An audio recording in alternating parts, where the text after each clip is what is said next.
Hello, everyone. Welcome to the Marry Me Now show recap of episode 4, coming on just like a minute early so everybody can get on here and join me before we get started. Sunday night already, guys. We're back. Recap show. Gonna get into it. Hello, Educator Gigi1223. Hi, sweetheart. I think you're a brand new follower. Welcome to my channel. Welcome, welcome, welcome. Hello, Georgia. You're back from your beautiful vacation. Welcome back, Georgia. I will talk to you this week, baby. Hello, hello, hello. Naya says, Rebecca, I have a question. Are you full black or mixed? I am black, honey. Mommy and daddy were both black. Listen, you got questions, I got answers. Love the show, Cold World 32. Thank you, sweetheart. I watched last night. It was good. From Lisa Arm 814. Thank you, thank you, thank you, sweetheart. Okay. Hey, Mooch. Hey, I think I saw Ulrich on. Hey, guys. Hello, hello, hello, everyone. So let me make a couple of announcements before we get started tonight. So, number one, Angela's not going to be joining me tonight. Just too much pressure. Online stuff, guys, is so difficult.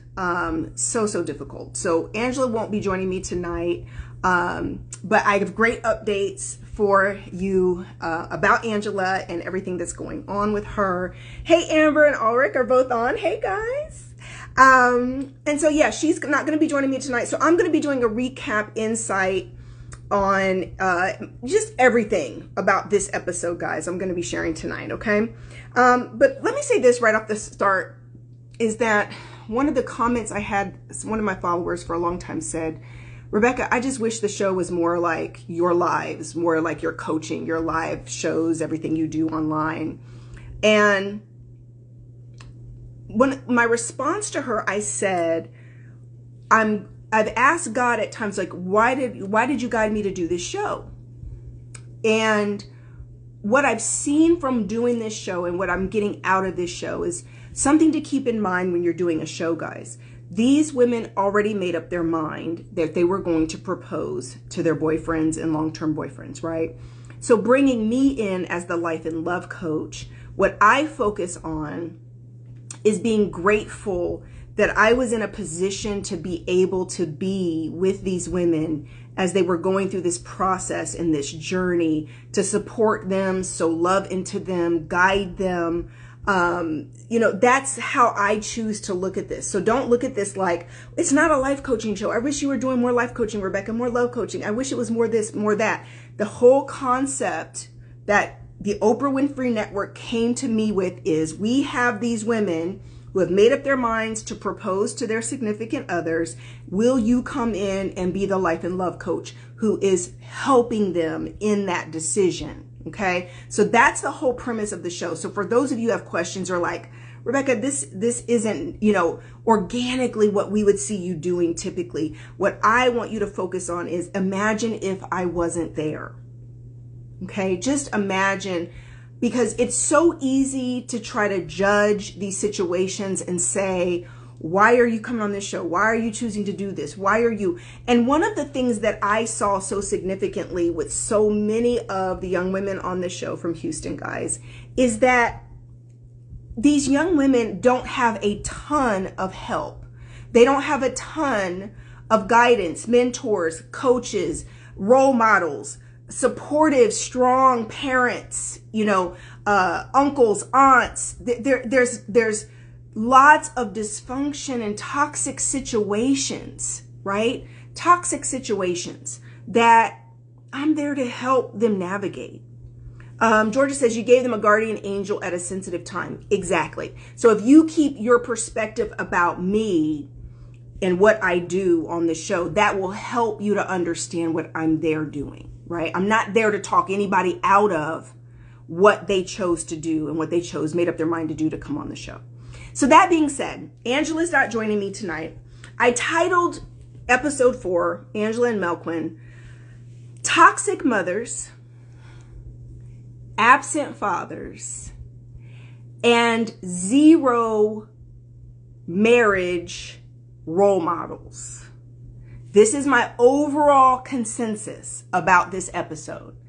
Absolutely love Angela, love her as a young mother, love her dedication to her young family, her dedication to Melquin. They have been friends since they were in middle school.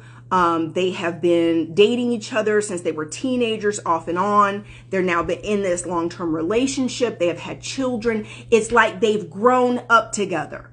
If I had to give one more title to tonight's topic for this episode, it would be Teenage Love, Young Love. Angela and I had quite a few conversations behind the scenes, right? Behind the scenes. Stuff that did not make it to final edit, guys. We had lots of very real, raw, open conversations about the fact that they've been together since they were young.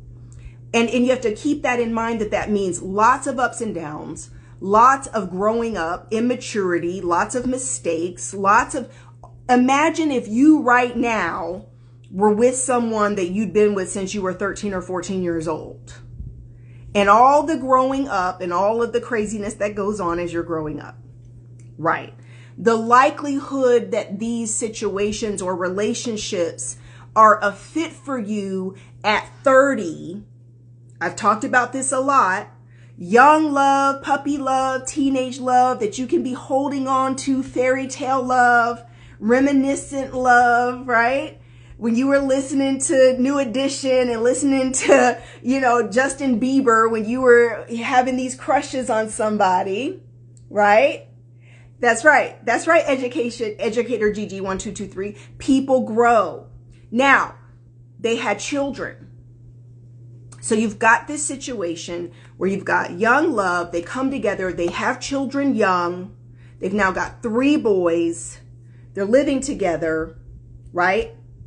However, is it healthy? Have they gotten over all of the stuff that they've done to each other that have caused trust issues over the years? Has there been any help to do that, right? So here's my take on a lot of what we saw. And I'm going to first start with toxic mothers, because this is a predominant theme in this episode. There is a severe, you notice that there's no male role models. There's no husbands. The only male you saw was Angela's brother, who is by another mother. They have the same father. He was not raised with Angela. He's raised in a different family. Her brother was a strong, solid, strong man. He's a husband. He's a father. He believes in family. He loves God. I talked to her brother, right? Got to know him a little bit on the episode. Strong man. And what was his response immediately when she said to him, I'm going to propose to Melquin? He's like, oh, hell no. You shouldn't have to be doing this. That was her brother, the only male in her life, the only strong man with a real masculine opinion of what was going on, said, I don't like this. I don't even like the fact that you have to be doing this. Because think about what he's saying. It's 7.5 years in. He hasn't proposed to you. Now, here's a little bit more backstory. In getting to know Angela and getting to know the full story, there's been promise rings, like a couple promise rings, where Melquin's putting promise rings on Angela's finger as if we're still kids, right? And there's been no follow through on a real proposal and a wedding. He's put little rings on her finger, like we still playing house, like we still kids, right? And so then, still no proposal. Years going by, no proposal. Angela told me that for long periods of time, she felt like she was nagging Melquin about it. When are we going to get married? She was not silent. That's one of the things that you didn't really understand or get that wasn't expressed very clearly through the episode. Tasha Mac 10 says, promise rings are for children. Thank you. This is a couple. They are adults, but there is some immaturity here. There's some growing up that hasn't happened, even though we paying a mortgage, got 3 kids. There's some immaturity here, this lack of growing up. And of course, especially because Angela's just a couple years older than Melquin, she's a young mother. She's working. Women tend to mature a little faster than men, and she's 2 years older than him, right? She hit 30 and is like, look, what are we doing? What are we doing? She's tired of pressuring, tired of feeling like she's nagging. She says, you know what? I'm going to propose. I'm going to propose. And that's how you find Angela in this position of saying, I need answers. It's do or die. It is time to do this. And she's taking this opportunity to try to get this result that she's really wanting. Our Gayton one says, I'm not a teenager anymore. That would have been a wrap for me. So, but understand her heart. Because I know there's going to be a lot of women, there's going to be a lot of people, men and women, who watch this video, and you're not in here making the comments right now. You're going to watch this maybe on replay, or you're on here right now, and you're in similar situations where you are trying to take something and hold on because you love him or her so much that you're holding on to this hope that it can be what you want it to be. That it can be what you want it to be. Now, here's the other backside of this story that I definitely am not going to ignore. He's wanting another child. He's talking about wanting a little girl. He mentioned it in the episode. He's wanting another baby, still without putting a ring on her finger, and had the audacity at the wedding to say, this isn't right, that we're not doing this right. Okay, do we understand how much that doesn't make sense? Y'all are shacked up, have 3 children, paying bills together, have lived together now for years. You want another child, but she puts together this whole blessing and gift. Because this is a young couple, guys. They live like an hour away in a very small town outside of Houston. It's not like they're rolling in money. They are not rich. They are a young couple with a young family and these children. It's not like they got a lot of money, right? So now at the end of the day, what Angela's done is said, well, he's saying it's money. He's saying it's a ring and he's trying to save, and he's giving her these excuses. But now she tries to bring about a situation that can be a blessing. She was standing in front of him in a $5,000 wedding dress. $5,000 wedding dress. And we'll do this later. This isn't the right way to do it. But you going home to the same house from the wedding that night with your boys in their bedrooms going to bed and laying down with each other, and probably try to screw her the same night. Y'all know me. I keep it real. Oh, baby, don't be mad. Oh, baby. But this ain't right. You know me. I just call a spade a spade. It is what it is. No, what she really got an answer to is that you don't have no money. They don't have money. He ain't got no money saved. He's not planning to do this. This is just something he's even probably told himself to not deal with the truth and the issues inside of him that are keeping him from stepping up. All right. So now somebody says, Taryn XOXOXO says, Rebecca, what do you think his problem is? Here's the problems. Let's get into the problems.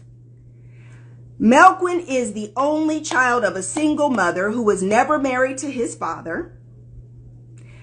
Angela is the child of a mother who was never married to her father.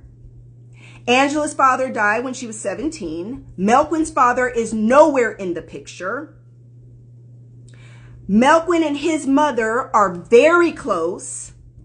The type of close that they talk to each other every day. Every day. Melquin's mother is at the house all the time, being involved.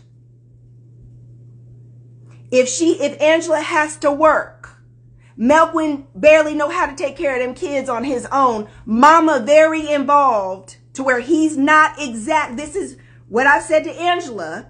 There's a lack of accountability and responsibility.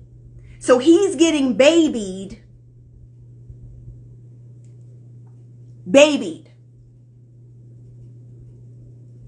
He ain't even used to taking care of his own kids when Angela's not around. So you've got this very close-knit mother-son, single black mother, toxic. Mama ain't happy. Mama hates Angela because she's judging all the ish they've been through as kids coming up. You know how mothers take sides. All the ish. But she ain't looking at anything Melquin's done. She's not looking and judging what he's done and his decisions and his lack of maturity and lack of communication. And then she's at the wedding saying, this ain't right.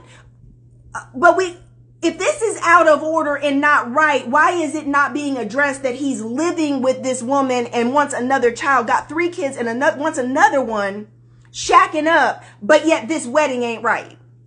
And I will say that biblically, there's nothing biblically about who proposes. That's just tradition.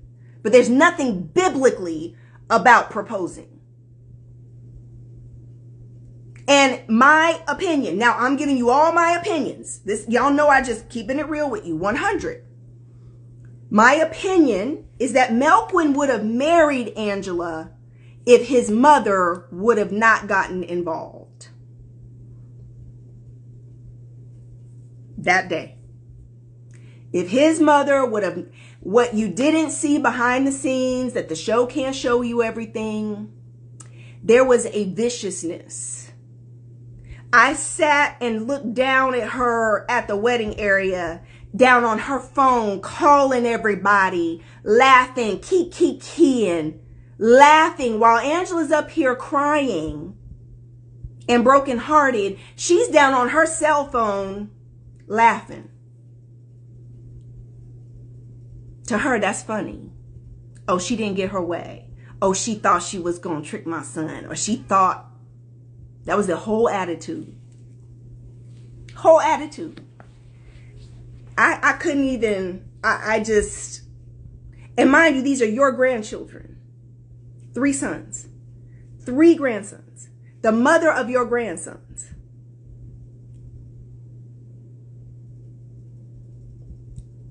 So, toxic mothers, absent fathers, and no history of marriage. Because also listen to what Angela's mother said to her. They showed that scene. She ain't going nowhere. She's soft.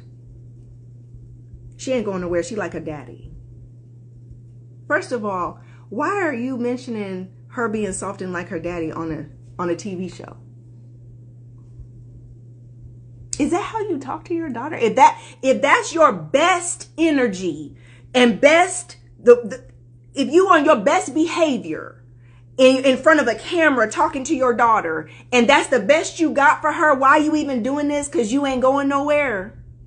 You soft like your daddy. Sounds like the mama got issues with the daddy who's gone. She looks at Angela, is not instilling any standards, not instilling any confidence, not instilling any type of requirements, boundaries, self-esteem. She should have been like, it's about time. It's time for him to step up. It's time to ish or get off the pot. It's time. Listen, let me be Angela's mama. There wouldn't have been baby 2 and 3 without a ring. There wouldn't have been baby 2 and 3 without a ring. Why are they in this situation? They're role models. They're influences. The lack of standards and boundaries and requirements and self-respect. Self-respect. I sat there like, she ain't even gonna say to her, if he say no, you gonna leave. Mamas, we have power. We have power to influence our children and our adult children. We teach them how to approach life, what to expect. We set the expectations. If Angela was my daughter, I'd have been like, it's about time. Yes. And if he don't say yes, you doing all this for him. You making it easier than easy. Removing all the money issues and savings issues. You're removing all this and getting it all out the way. And all that's left after you done arranged the rings and a dress and a wedding and a cake and the flowers and the venue and all of this. Remove every excuse. And if he says no, I'm packing your shit myself. I'm coming over to this house and I'm going to get my grandbabies and get you, or we going to come up with a strategy to where we are getting this man out this house, and you love your mama so much. You go on over there and live with your mama because you two belong together. That's a mama. That's a mama who loves her children. That's a mama who's going to invoke positive reinforcement of self-respect and boundaries and confidence. That's what a mother does who loves her children. Standards. Me, if I was Angela's mom, yeah, that's how those conversations would have been going. Nah, baby, this is what we ain't gonna do. I know you loved him since 6th grade. I know you still got all the little notes y'all wrote each other, and you got these little promise rings. But honey, you a grown woman with 3 sons. 3 sons. So guess what? No role models, no positive influences, no confidence. So, guess what? Where does that leave them? Where does that leave Angela and Melquin? It leaves Melquin being stuck between a rock and a hard place. He's trying to please his mama. He has found the middle. Think about it. He's able to hold on to Angela and his sons in his home and still keep his mama happy because he ain't marrying her. So he's waffling between the two, trying to keep the 2 women in his life happy. And he's doing it. Because Angela, from a place of pain, low self-esteem, losing her father at 17, parents weren't never together. Mother, tough cookie, browbeating, over controlling. Right? No voice. Can't speak up for herself. Struggling to do that. And Angela and I had lots of conversations off camera talking about the root of the issues. The root of where she lost her voice. Where did she stop believing in herself? And she and I are working on that together. She's taking one of my healing courses. She's taking the Work Master class. And I'll be working with her one-on-one to help walk her through some healing work. Because we got to go back and deal with the root issues that have caused her to be in this situation to begin with. To spend 7.5 years. To lay down and keep having babies. To not leave. Even when he said no to her. At a wedding. That could have been such an amazing blessing for this young family. She's going to have to do her work so that she can believe in herself. That's why she's not on with me tonight. That's why she's not on with me tonight. She can't come on here and be in a headspace where she's hurting, or she's trying to figure out what she needs to do, and come on here and haters and trolls. And you know how online is. Don't play, y'all. The internet is vicious. Vicious. We had Shauna, right, who was able to leave and get out. She's in a different socioeconomic, financial situation to be able to make moves for herself. To be able to make moves and say, I'm done. I'm done. R. Gayton 1 says, that is too long. But listen, sweetheart. She will get to the point where she's ready to do what she needs to do. But we first have to deal with the issues, or she can't leave. She won't leave. It is only when you know what you deserve and you stand up for yourself because of your own self-worth, and you say, I don't have to settle for this. But if somebody's never been taught to believe in themselves and does not know how to believe in themselves, doesn't even know what that looks like, just thinking, if I'm just a good woman, right? If I'm just a good woman, a man's going to see that I'm a good woman, and he's going to love me, and he's going to wife me. That's not true.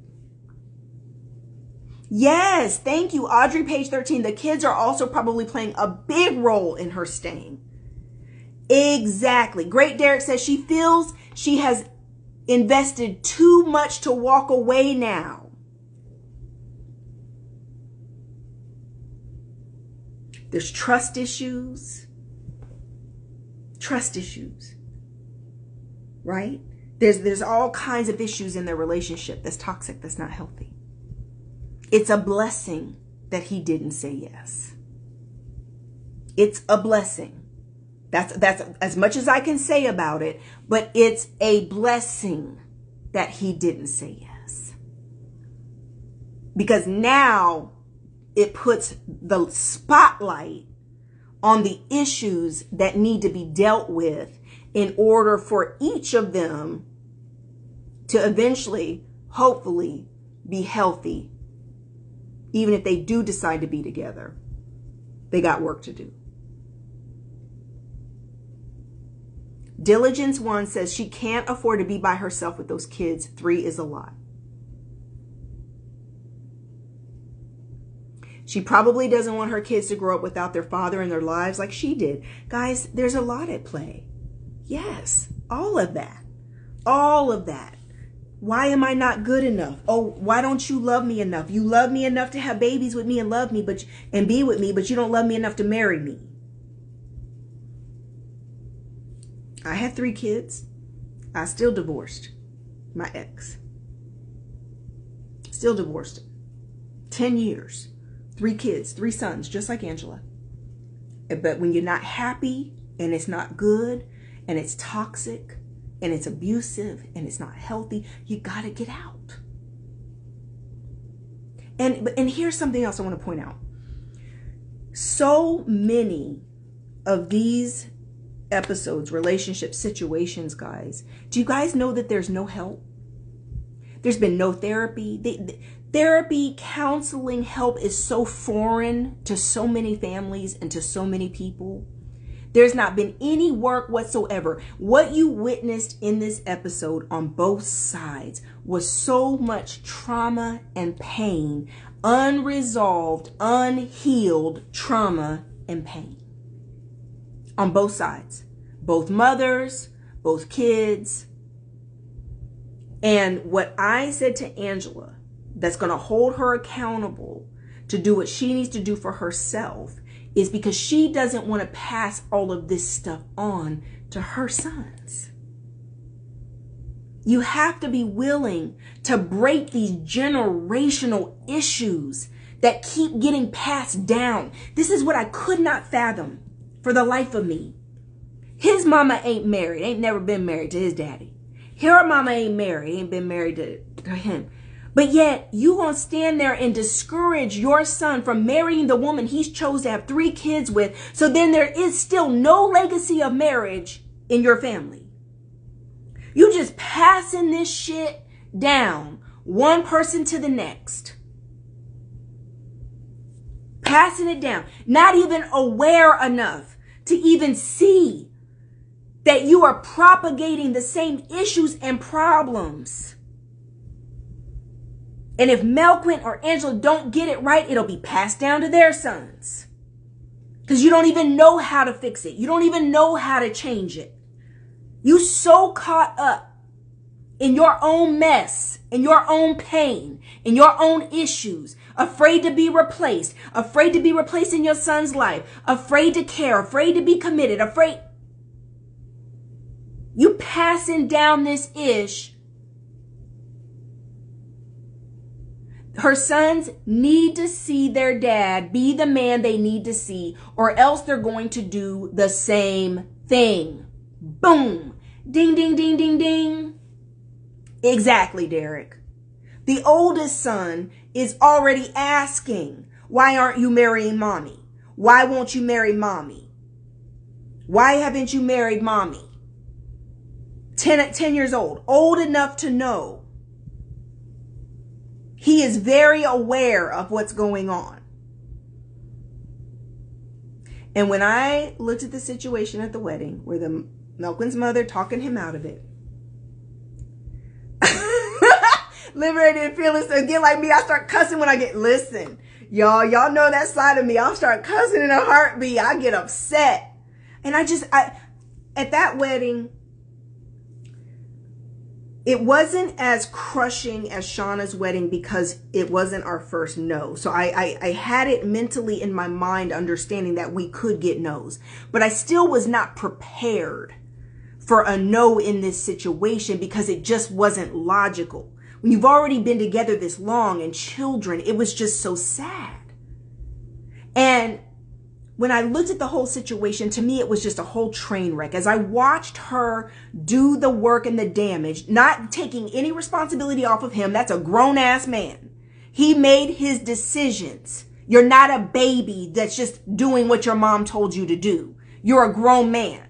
So I'm not taking anything away from that. But as I watched it unfold, I'm sitting here watching it unfold. I'm sitting here thinking, I'm watching a train wreck. I'm watching an entire family fall apart and be ripped apart. It may not happen right now. It may not happen tomorrow. But what I was witnessing was the seeds being sown to rip a family apart. Because this all has a trickle-down effect. Trickle-down effect. When you stop and you look and you think, these are her grandsons. The mother's relationship with the mother-in-law dictates the grandparents' relationship with the kids. Yes, Derek says she needs to take accountability for not protecting the mother of his kids from his toxic mom. I agree. But when you are unhealed and toxic yourself, you can't see the toxic influences in your life because you're just like them. So, like I said, I was witnessing a train wreck. I was witnessing, and I looked at the whole situation, and the prophetic part of me, the side of me that is able to feel and see in the spirit out ahead. I said to myself, if this man doesn't get this right, Angela's not dumb. Just like I said about Shauna's not dumb. Smart cookie. She ain't gonna stick around for this for too long. Angela will catch a clue. And these are the situations where you'll see this young woman eventually move on. Melquin on child support for all these kids. You paying one way or the other. You're committed one way or the other. You're going to be on child support for all these children. You ain't going to have this amazing woman. Look, y'all. In production, Angela works out every single day. She's had 3 babies, honey. Body don't look like she's had 3 babies. That woman is in the gym every day before work. Keeps her body tight. working on herself, and then about to be in therapy, coaching with me, working on herself. Always, she's not dumb. She's going to catch a clue. And women who look like Angela, don't make me go there, bodies banging, sweet, not dumb, very much all of the characteristics that men look for in a wife, she gonna get snatched up. And little Mr. Melquin gonna be sitting over there at his mama's house, paying child support out there in that small town and child support gonna kill him, where he can't even afford to have a girlfriend when Angela's moved on. Because you had these opportunities to step up and be a man and meet your responsibilities and your commitment. And you let your mama talk you out of it, but is your mom what? So ultimately, I think subconsciously, what toxic, overly attached, enabling single mothers do is they really want their sons all to themselves. And mama, you gonna get it. Derek, then he's going to be mad that someone else saw the woman she is. Exactly, Derek. I watched men break their necks looking at Angela while we were filming. I watch men while we're out and about double take at Angela. She's got this sweet, natural beauty that attracts good men. Seema says emotional incest. Mama don't need a man. Her son's her number one man. Melquin don't need a wife. His mama is his number one woman. Angela's the other woman. I'm telling you. The son is his mom's husband and he really doesn't see it. Exactly, Derek. And like I said, I was at the wedding and when I watched it all play out. Diligence One says that's exactly what happened with my ex. He at home with his mama where he belongs. And it's sad, guys, but it's so real. And like I said, when I looked at the whole situation and I talked to Melquin's mother before all of this went down, and I said, I understand you've had this rocky relationship with Angela, but have you ever stopped to think that as the adult, as the mother in the situation, that she also needs you? You don't have a daughter. That she could be your daughter too. That she needs you to step up and be a help to her. She's a young mother. She doesn't have a lot of guidance. Derek says, I feel bad for Angela. Listen. So we can make these choices, guys, while we were young. I did it. I was married for 10 years. 3 sons. Got married to someone that was not a fit for me. Didn't know how to step up. Didn't know how to be there. And literally it took me 10 years to eventually divorce and get out. Eventually divorce. Because we make these choices when we're young. And then we don't know how to get out because we've had children. And it gets so complicated and so hard. So, synopsis, basic, everything that where we're at now. Angela's going to be working with me one-on-one through her healing course and one-on-one to get coaching in her healing work. Going to get her with a therapist to get her some work on that side too. So we can work on her so she can focus on herself. So that she's able to step up, to believe in herself and know what she deserves. She has to know that for herself. Because what this did was show her exactly where she stands. And it's like she said on the show, I'm not going to sit here and beg you to marry me. I'm not going to beg you to do something that you should just want to do. Yep. I was Angela. I've been there.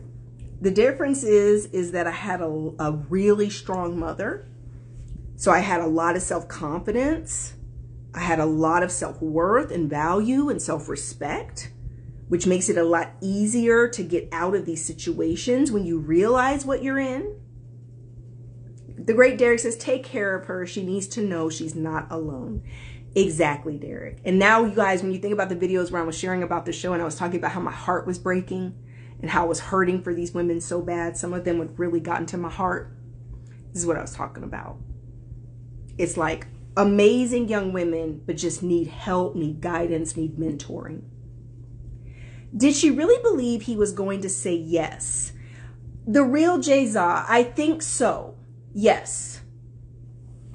I really do believe that she thought he would say yes, because men can have a tendency to be stringing women along, and the excuses they give sound good. It's like, if he's saying, I'm saving, we don't have any money, I'm planning to do it, and he gives her these little promise rings here and there that kind of keep stringing it along, and then for her to pop up and put it to the test and say, I'm removing the money situation. Here's this, everything's planned, right? Cat Price says 38. I'm Taurus May 6. I love hard. I'm a Taurus May 6 too, honey. I love really hard. But yeah, so it's like when she's removing all of the excuses and he still said no, or said yes and then said no. I don't think in her mind, she was thinking that it really was those excuses that he was making the whole way through. Yes, dangling a carrot. Yep, stringing her along. It's this excuse, it's that excuse.